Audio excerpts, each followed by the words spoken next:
அப்போ தான் we can go to the next. நாளைக்கு ஒரு நல்ல சமுதாயத்தை நல்ல பேண்டமிக் கொரோனா அதெல்லாம் டிஃப்ரெண்ட். நீங்கள் நிஜமாகவே உருவாக்கணும்னா குழந்தைக்கு இந்த மாதிரி 5 வயசு 6 வயசுலேருந்து we should start teaching as a parent, as a இப்போ இந்த மாதிரி நிகழ்ச்சிகள்லாம் நடக்கணும்ல அந்த வழியாக உங்களுக்கு சொல்லணும். And one thing I request is நம்ம டிஸ்ட்ரிக்ட்லையோ நம்ம இதிலோ கொண்டு வர முடியுமா உங்களை மாதிரி யூனிஃபார்ம் போட்டவங்க மட்டும்தான் அதை ஹெல்ப் பண்ண முடியும். But others can not do it. ஒரு தப்பு நடக்குதுன்னா தப்பி கேட்குற உரிமை உங்களுக்கு மட்டும்தான் இருக்குது. And when you go with uniform, you can do anything.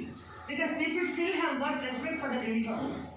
இப்போ நான் cannot say நான் கோட் போட்டு போகும்போது என்கிட்ட கோட் போட்டு பண்ணால் அடிக்க ஆரம்பிச்சிட்டாங்க இப்போ. But that doesn't happen with uniform. So நீங்கள் தான் வந்து எங்கெல்லாம் முடியுதோ நம்ம individual we have to think for ourselves.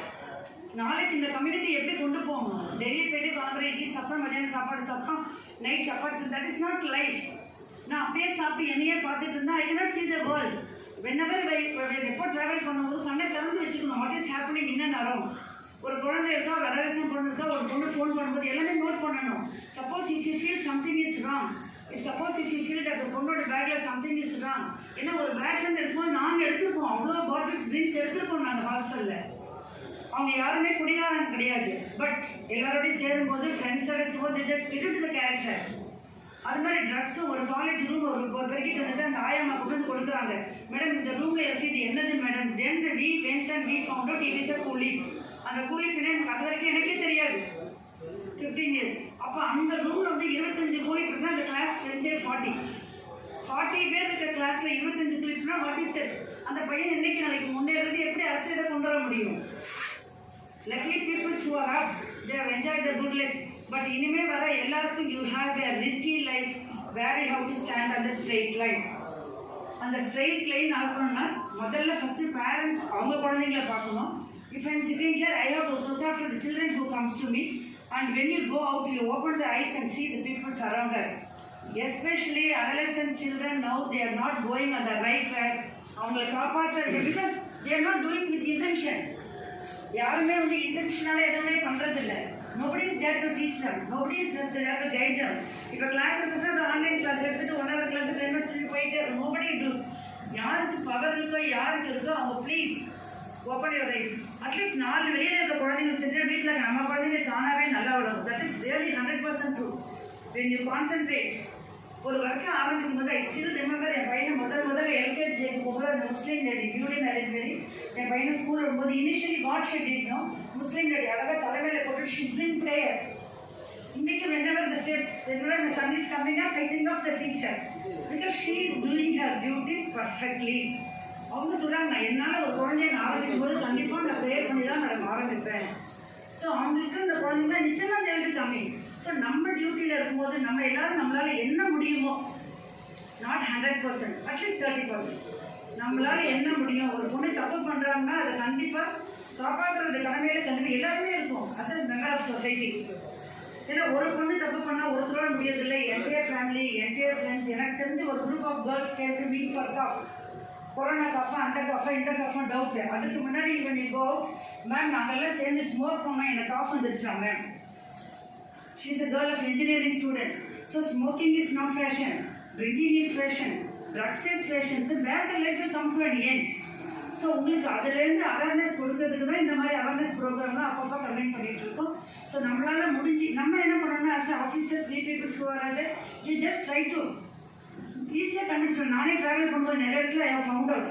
இது ஒரு பையனை பிடிச்சி கேட்டால் சொன்னால் this is the place they're selling the drug.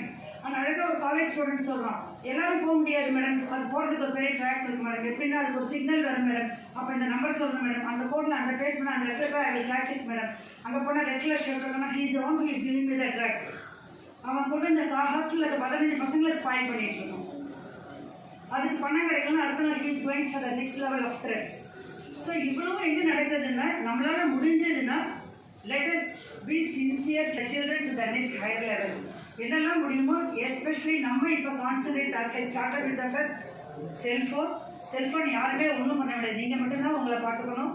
Drugs, drinks இது 3த்துலேருந்து இப்போ இந்த குழந்தைங்களை காப்பாற்றினா மட்டுமே we will get a next level. Thank you.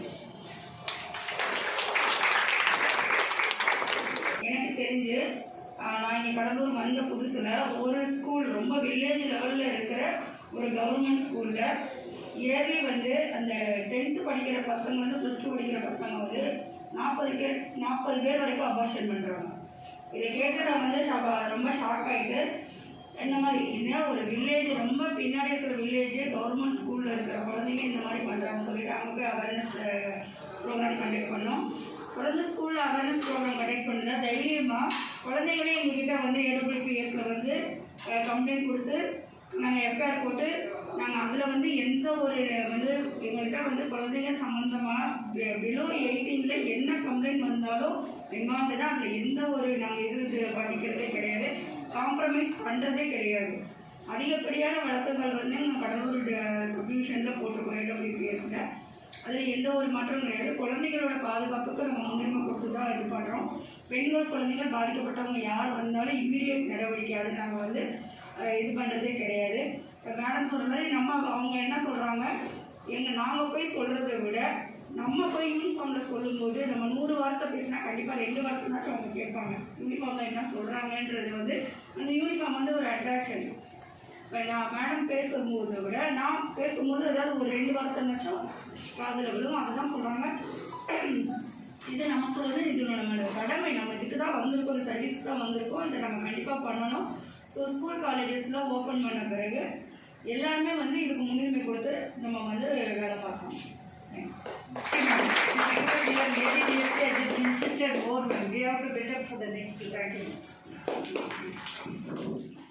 அப்போ அம்மா சொல்லிச்சான், இல்ல நீ அவசரப்படாத, அது வந்து வெறும் இறை கிடையாது, அதுக்கு பின்னாடி என்ன இருக்கு, ஒரு தூண்டல் இருக்கு, அதுக்கு பின்னாடி ஒரு ஆள் இருக்கான், அவன் வந்து உன்னை பிடிக்கிறதுக்காக என்ன செய்யறான், தூண்டல்ல அந்த புழுவை வச்சு தண்ணியில விடுறான் அப்படின்னு சொல்றாங்க. ஆனா இந்த குட்டி மீனுக்கு அது தெரியல, தண்ணிக்கு மேல உள்ள விஷயங்கள் குட்டி மீனுக்கு என்ன செய்யல தெரியல. சொல்லுது, இங்க பார்க்கும்போது ஒண்ணுமே நிறைய தவிர என்ன தெரியல, வேற எதுவுமே தெரியல. அம்மாவுக்கு தெரியாம சொல்றாங்க, இல்ல அம்மாவுக்கு புரியலையோ இல்ல தெரியலையோ தெரியல. அம்மா சொல்றபடி எனக்கு என்ன தெரியல, அந்த புழுவை தவிர அதுக்கு பின்னாடி இருக்கிற அந்த தூண்டிலும் தெரியல, அதுக்கு பின்னாடி இருக்கிற அந்த ஆளும் தெரியல அப்படின்னு சொல்லு. அப்புறம் எப்படி போயிட்டே இருக்கிறாங்க. கொஞ்ச நேரம் கழிச்சு அந்த அம்மா அந்த பக்கம் போன பிறகு என்ன ஆகுது அப்படின்னா, அந்த குட்டி என்ன செய்யுது, நமக்கு இது ரொம்ப என்ன செய்யுது, இன்வைட்டிங்கா இருக்கு, அதனால நான் என்ன செய்ய போறேன், இப்போ எப்படியாவது அந்த இறையை நான் சாப்பிட போறேன், அந்த இறையை நான் சாப்பிட போறேன் அப்படின்னு சொல்லி என்ன செய்யுது, போய் அந்த இறைய அப்படி வாய் வைக்குது, கவுது. கவுனோட என்ன ஆகுது, அப்படியே அந்த யாரு அந்த மீன் பிடிக்கிற ஆள் என்ன செய்யறாரு, அந்த வலைய வந்து சுண்டி இழுக்கிறாரு. அப்ப அந்த மீன் என்ன ஆகுது, அப்படி தண்ணியிலேருந்து மேல வந்து தரையில விழுது. அப்பதான் அதுக்கு என்ன தெரியுது, தூண்டிலும் தெரியுது, தூண்டிலுக்கு பின்னாடி இருக்கிற அந்த ஆளும் அப்பதான் யாருக்கு தெரியுது, அந்த குட்டி மீனுக்கு தெரியுது. சோ இதுல இருந்து என்ன தெரிஞ்சுக்கிறோம் அப்படின்னு சொன்னா, அந்த குட்டி மீன் யாரு அப்படின்னு சொன்னா, நீங்கெல்லாம் பிள்ளைகள் இருக்கீங்கல்ல, நீங்கெல்லாம் தான் அந்த குட்டி மீன். உங்க பெற்றோர் இருக்கிறாங்க இல்லையா, உங்க அம்மாக்கள் உங்க அப்பாக்கள், அவங்க தான் அந்த பெரிய மீன். சரியா? அப்போ ஜென்ரலா உங்களுடைய பார்வையில இந்த மாதிரி இப்ப யாரோ ஒருத்தர் ஒரு சாக்லேட் கொடுக்குறாங்க, தெரியாதவங்க யாரோ உங்ககிட்ட வந்து நம்ம அந்த சாக்லேட் வச்சுக்கோ அப்படின்னு கொடுக்குறாங்கன்னா உங்களுக்கு என்ன தெரியும், அந்த சாக்லேட் மட்டும் தான் தெரியும், அந்த சாக்லேட்டுக்கு பின்னாடி இருக்கிற பிரச்சனை தெரியாது. ஆனா உங்க யாருக்கு தெரியும், உங்க அப்பா அம்மாவுக்கு தெரியும். சொல்லியிருக்காங்க, அப்பா அம்மா எல்லாம் தெரியாதவங்க கிட்ட இருந்து வாங்கக்கூடாது எதுவுமே சொல்லியிருக்காங்க. தெரியாதவங்க கிட்ட இருந்து மட்டும் இல்ல, தெரிஞ்சவங்க கிட்ட இருந்து கொஞ்சம் யோசிக்கணும். அது ஏன்றத நான் பின்னாடி சொல்றேன். சரியா? அப்போ அந்த குட்டி மீன் மாதிரி என்ன தெரியாது உங்களுக்கு, அதுக்கு பின்னாடி இருக்கிற பிரச்சனை தெரியாது. அப்போ உங்க அம்மா அப்பாவுக்கு மட்டும்தான் அதுக்கு பின்னாடி இருக்கிற பிரச்சனைகள் தெரியும். அதனால என்ன செய்யணும் அப்படின்னு சொன்னா, நம்ம அம்மா அப்பா சொல்றத கேட்கணும். புரியுதா? நிறைய விஷயங்கள் அம்மா சொல்லுவாங்க, இப்படி செய்யாத அப்படி செய்யாத. ஃப்ரெண்ட் வீட்டுக்கு போகணும்னு சொல்றீங்க, போகணும்னு சொன்னா சில அம்மா என்ன செய்ய மாட்டாங்க, பர்மிஷன் கொடுக்க மாட்டாங்க. கரெக்டா? அதெல்லாம்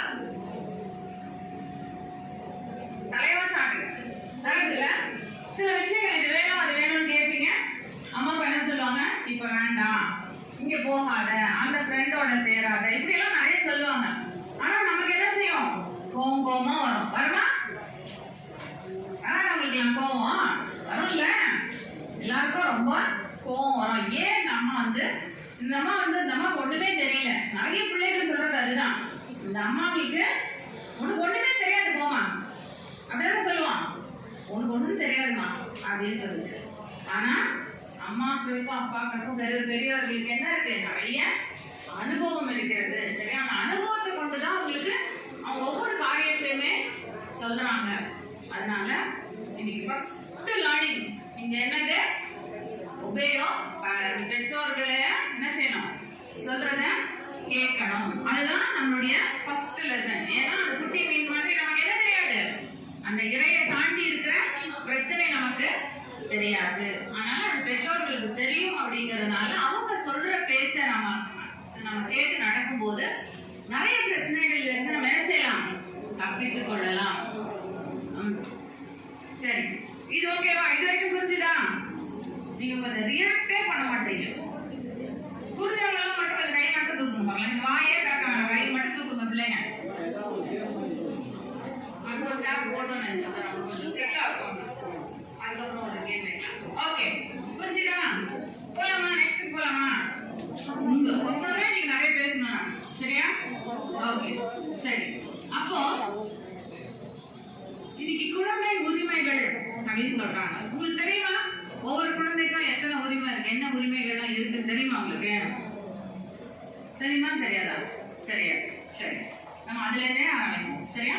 அப்ப குழந்தைகள் எடுத்துக்கிட்டா ஒவ்வொரு குழந்தைக்கும் அடிப்படையில 4 உரிமைகள் சொல்லப்பட்டிருக்கு. சரியா?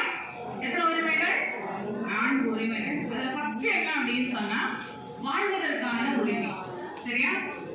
வாழ்றதுக்கு என்ன உரிமை வேண்டியிருக்கு அப்படின்னு சொல்லி நீங்க கேக்குறீங்க அப்படின்னு சொன்னா, இப்ப நீங்க எல்லாம் வந்து ஒரு நல்ல பெற்றோருக்கு பிறந்திருக்கீங்க.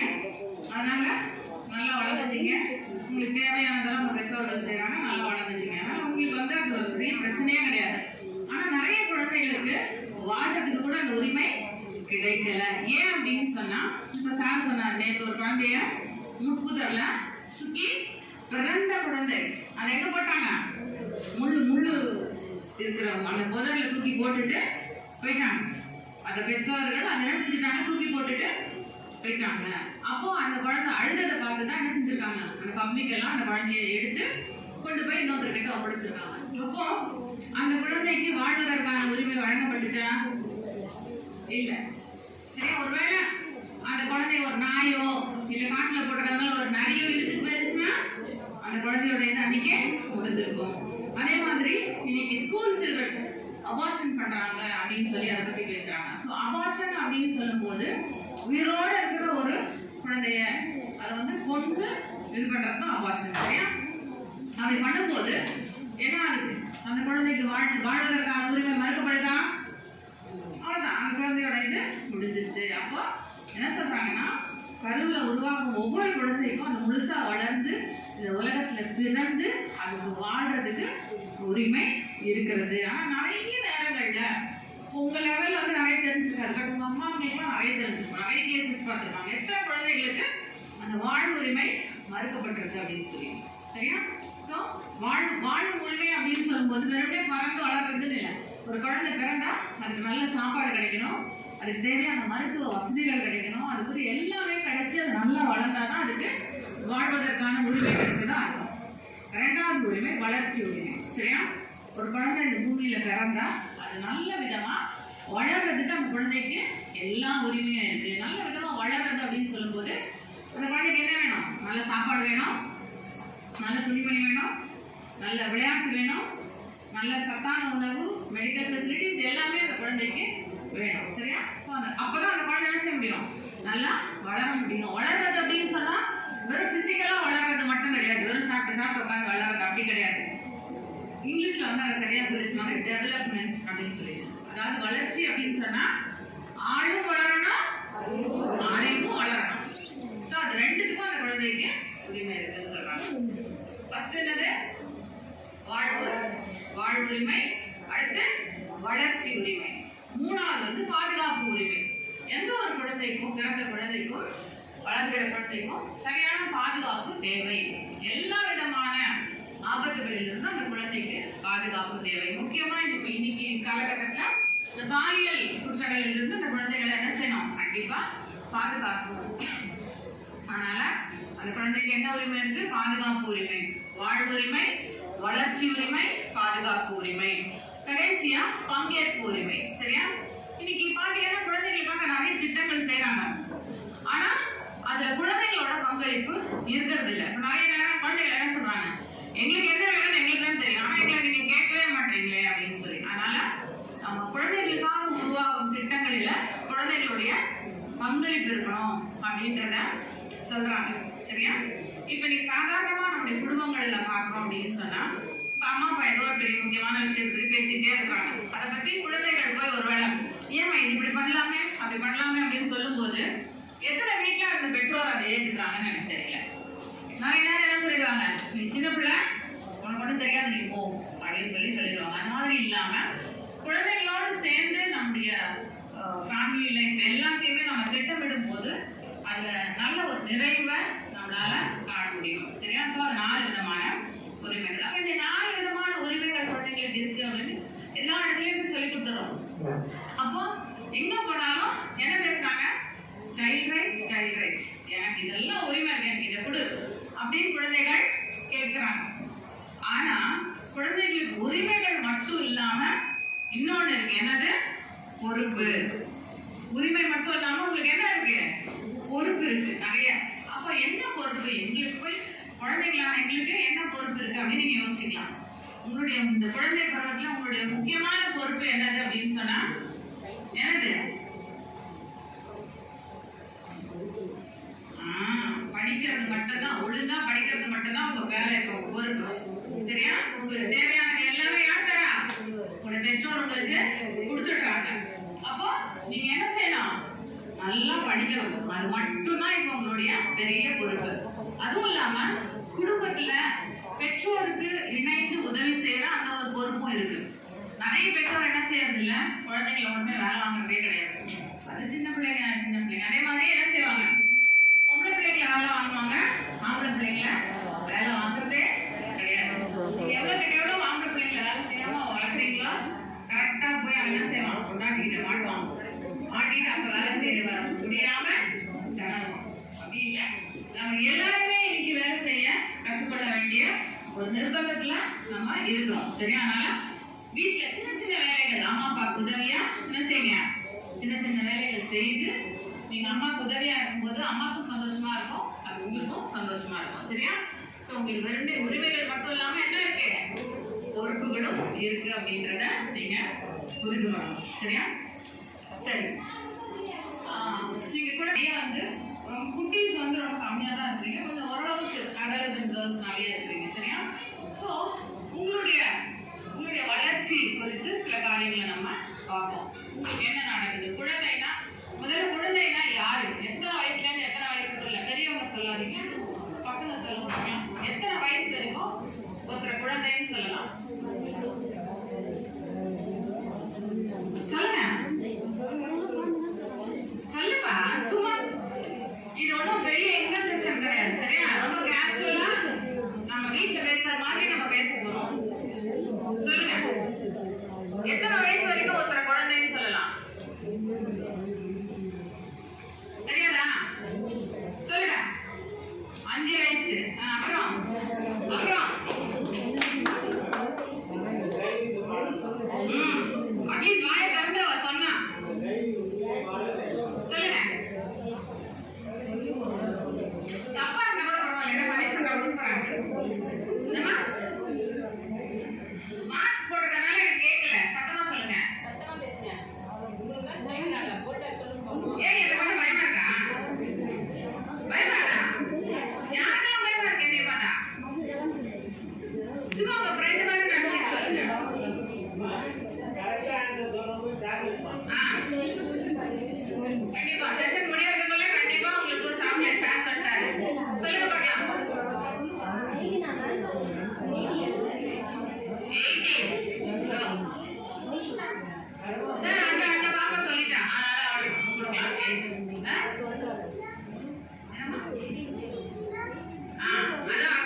ரொம்ப ரொம்ப பாதுகாப்பா இருக்கணும். சரியா? இன்னைக்கு நம்மளை சுத்தி நிறைய பிரச்சனைகள் இருக்கு.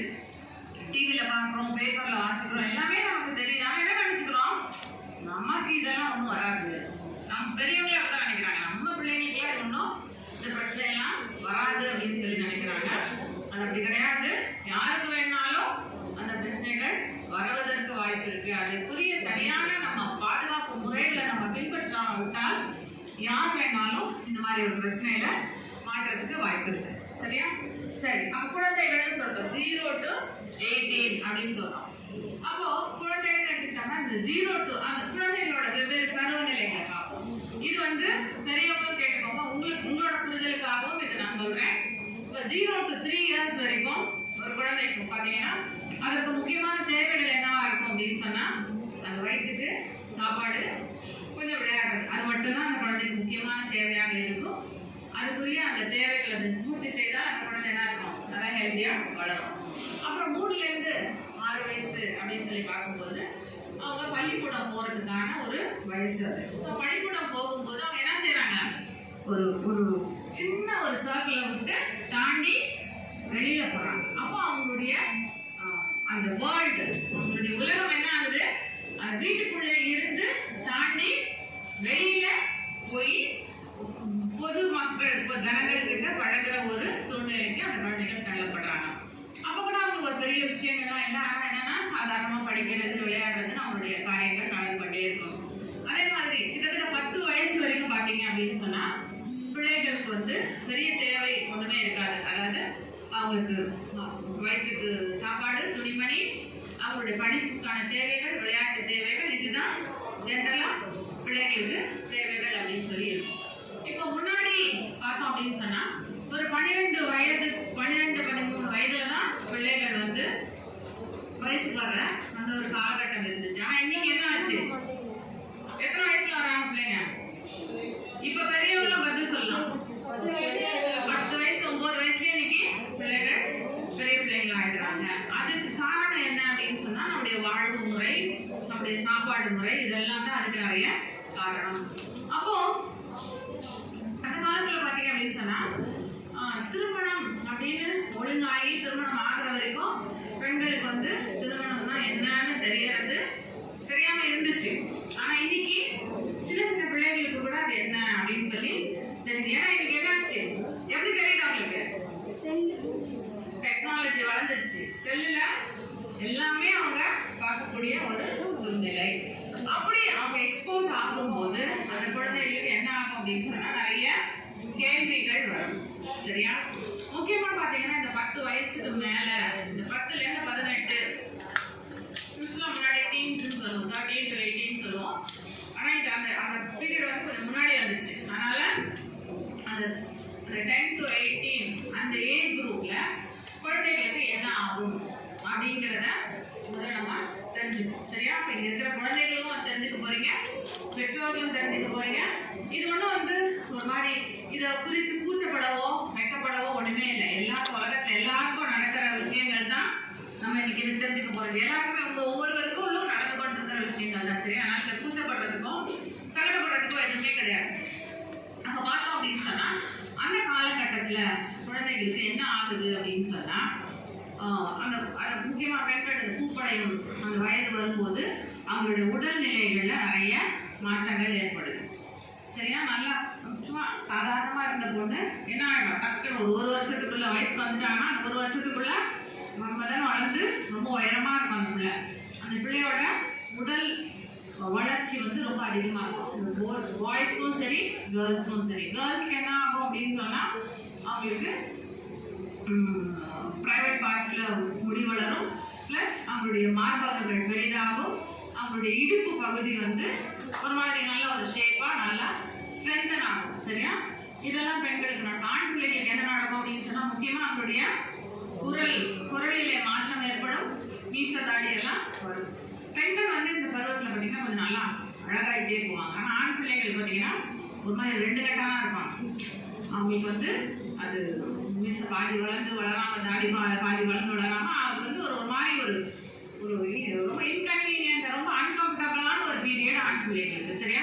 அதனால நிறைய நேரம் வந்து பெண் பிள்ளைகளை பண்றது கிடையாது. ஸோ அப்போ உங்களுடைய குழந்தைகளுக்கு நீங்க இந்த காரியத்தை முக்கியமா நீங்க சொல்லணும். அதாவது இந்த வயதுக்கு வருவது என்பது என்ன, அதுக்கு வந்து உங்க குழந்தைகளை நீங்க தயார் பண்ணணும். முதல்ல நிறைய குழந்தைகள் தயார் பண்ணப்படாம அதை சந்திக்கும் போது பெரிய எம்பாரஸ்மெண்ட்குள்ள போறாங்க. அது குறித்து பிள்ளைகளுக்கு நம்ம சொல்லிக் கொடுக்க வேண்டிய ஒரு காலகட்டத்துல நம்ம இருக்கிறோம். இந்த விஷயங்கள் எல்லாம் பெற்றோர்கள் சகஜமா குழந்தைகளோடு பேசுகிற அந்த ஒரு சூழ்நிலையை நம்ம உருவாக்கி கொள்ள வேண்டும். சரியா? அது வந்து இப்போ நிறைய பேரண்ட்ஸ் என்கிட்ட கேட்கறது என்னன்னா, நாங்க எப்படிங்க போய் எங்க பிள்ளைங்க கிட்ட இதெல்லாம் பேசுறது அப்படின்னு சொல்லி நிறைய பேருக்கு அந்த கேள்வி இருக்கு. இங்க இருக்கா?